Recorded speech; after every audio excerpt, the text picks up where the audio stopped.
Bawat gubat meron tagapangalaga.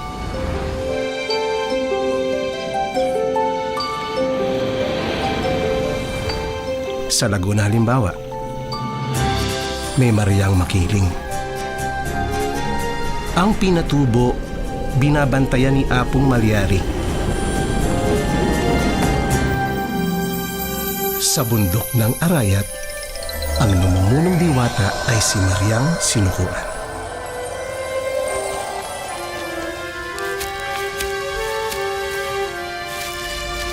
Mabait siya sa mga nangangailangan ng tulong.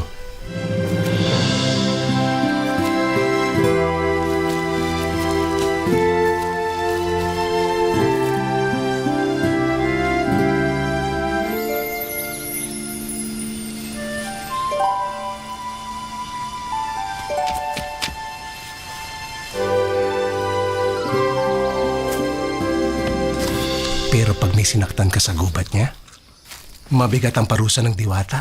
Diwata, diwata. Gutom ang aabuti natin kapag wala tayong makuhang pagkain. Ayoko lang magaya sa mga hayop na pinaparusahan niya. Anong kwentong kahibangan naman yan? Nung araw kasi, sa karian ni Mariang Sinukuan,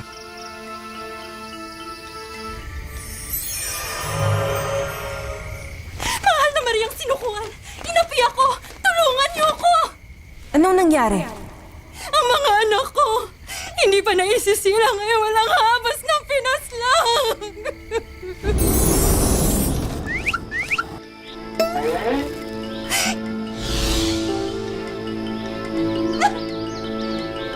Hindi!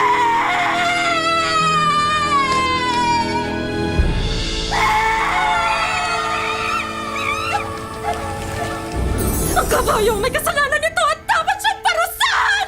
Ikaw ba ay nakasisiguro? Mali ang magparatang ng walang katibayan? Kahit ipagtanong niyo po, may nakakita po sa kanya! Kuneho, Hunyango, hanapin ninyo ang kabayo para harapin ang bintang ng ibon. Masusunod po! Kabayo!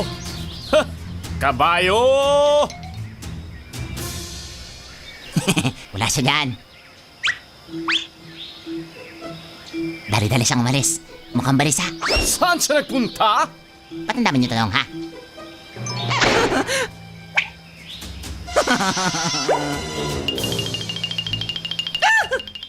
Kadiri! Ano yan? natatanggal ang butot ng butiki pag takot. Sir! Huwag niyo akong idamay, sir. Parang ama niyo na. May asawa at mga chikiting pa ako na sa akin lang umasa. Magunos diri ka, Kuneho. Baka sa'yo magalit si sinukuan. Masyado pa silang maliliit para manghuli ng langaw.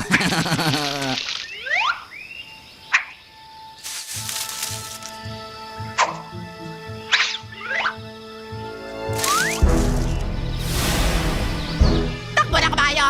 Takbo! Hoy! Hinto! Huminto ka kung ayaw mong masaktan!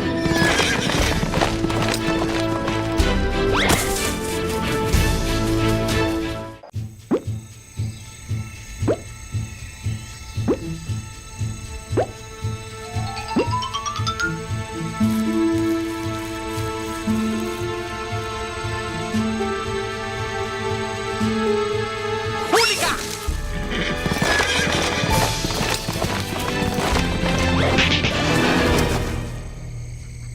Tama na yan!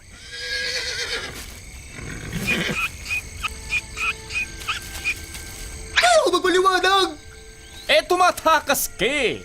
Kay Mariang sinukuan ka magpaliwanag!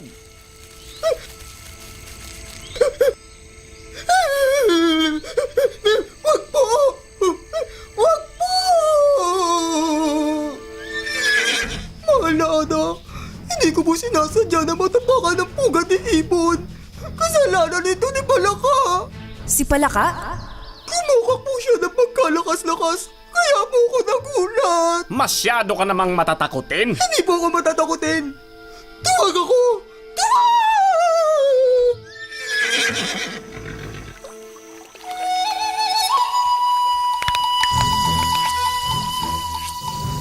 Alam mo na siguro kung bakit kami nandito. Wala akong kasalanan, kaya wala akong dapat na ikabahala. Handa na ako sumuko. Mahal na Diwata, hindi ko po sinasadya na mapakokak ng malakas. May kinagulat ng kabayo. May kinasira naman ng pugad ng ibon. Sa totoo lang, si Pagong po ang pinagmula ng lahat. Bakit si Pagong ang dapat sisihin? Nananahimik po ako noon. Pinagmumunihan ang kahulugan ng buhay.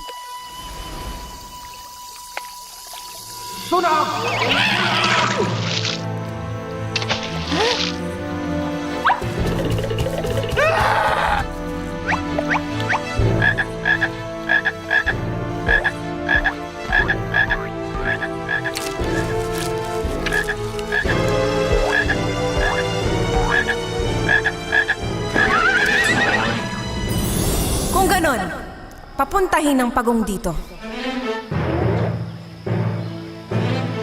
Sa mga pinto. Ano ba? Hindi natin kailangan ng pinto. Sandali! Ayan na siya! Ayan na! Pagong, nadurog ang mga itlog ng ibon dahil daw sa'yo. Ipinatatawag ka ni Mariang Sinukuan. Magpaliwanag ka na lang kay Mariang Sinukuan. Sumama ka sa amin.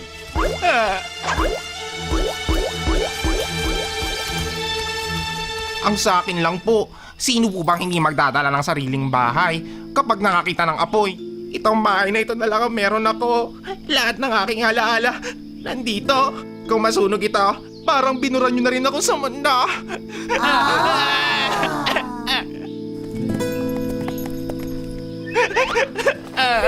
Pero wala namang naiulat na sunog kagabi. Nagsisinungaling ka yata. Hindi ba? Kalilinis ko lang po ng bahay ko na makita ko si Aletaptap na lumilipad papalapit sa akin. May dala siyang apoy. Gusto niya sunugin ang bahay ko.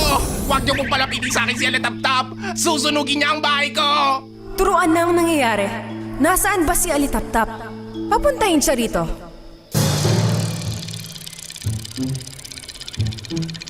Bali, nadurog ng kabayo ang itlog ng ibon dahil natakot siya sa palaka. Natakot sa Pagong. Natakot sa Alitaptap. Baka maubos na natin ang mga hayop sa gubat bago matapos ang kasong ito. Parang naaninag ko siya. Tara! Takot ako eh. Huwag kang duwag. Lika na!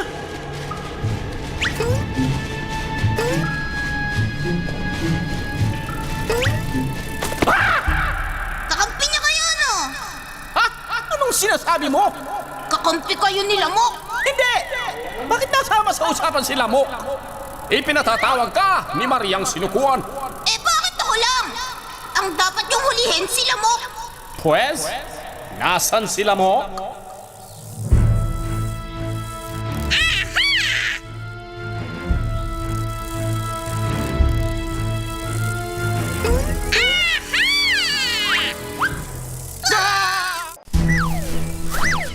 Ayan! Kitang-kita niyo may dalang itak. Mamamatay insekto! Anong ibig sabihin nito? Pakawalan mo ako! Dinadakip ka namin Kala mo hindi... sa ngalan ni Mariang Sinukuan. Sinukuan? Ha? Tamang-tama! May isusumbong ako! Dalhin niyo ako sa kanya! Sila mukhang may sala! May dala siyang itak! Siya ang nagtangka sa bahay ko.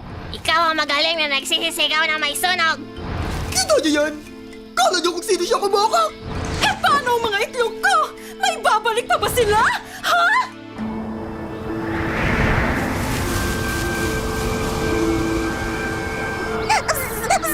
Nagkagulo kayong lahat dahil sa takot! Ako ang tunay na biktima! Wala akong inaagrabyado nang bigla akong sipitin ni Alimango! At nang gumaling pa ang kanyang kinagat, sinimulan ko siyang hanapin para maghiganti! Alimango? Ikaw ang nagsimula nito? Humarap ka sa akin!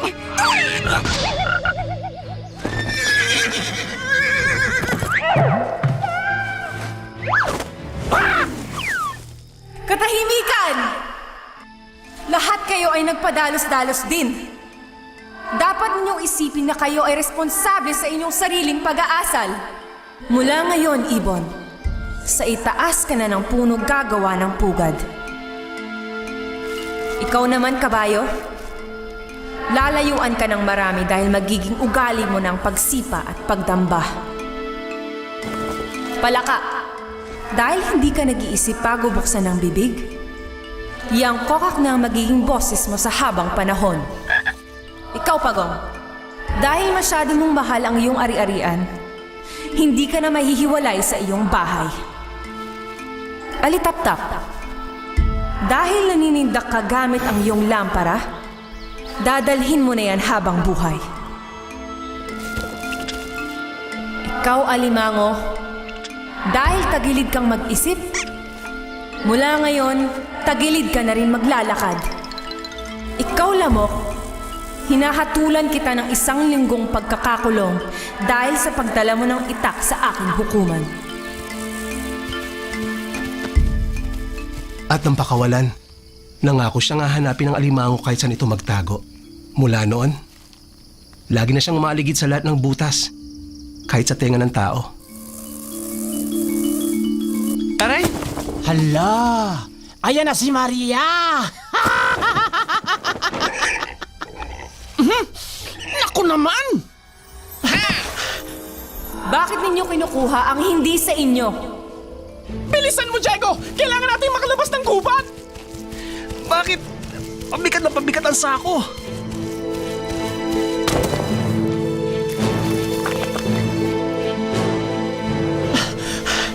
Anong nangyari sa baboy damo? Umalis na kayo bago kayo gawing baboy damo!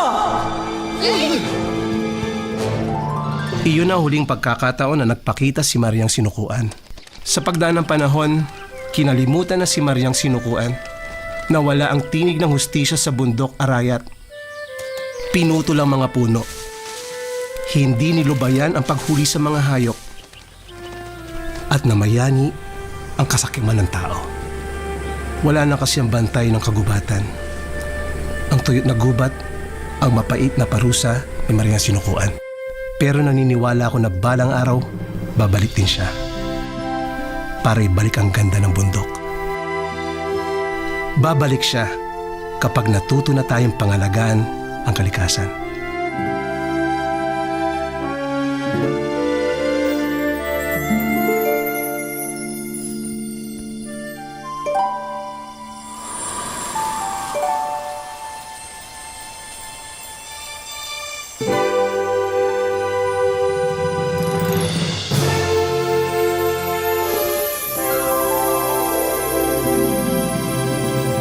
Ikaw ba ay nakasisiguro? Diwata! Diwata! Sa bundok ng Arayat, ang namumulong diwata ay si Mariang Sinukuan. Anong nangyari? Saan siya nagpunta? Matatanggal ang puto ng puti kayo pagtakot! Sana ayan na siya. Ayan na. Saan ka ba? Page 7070. Ang layo mo, wala namang 70-70. Hanggang page ano lang ako 16. Tama na yan!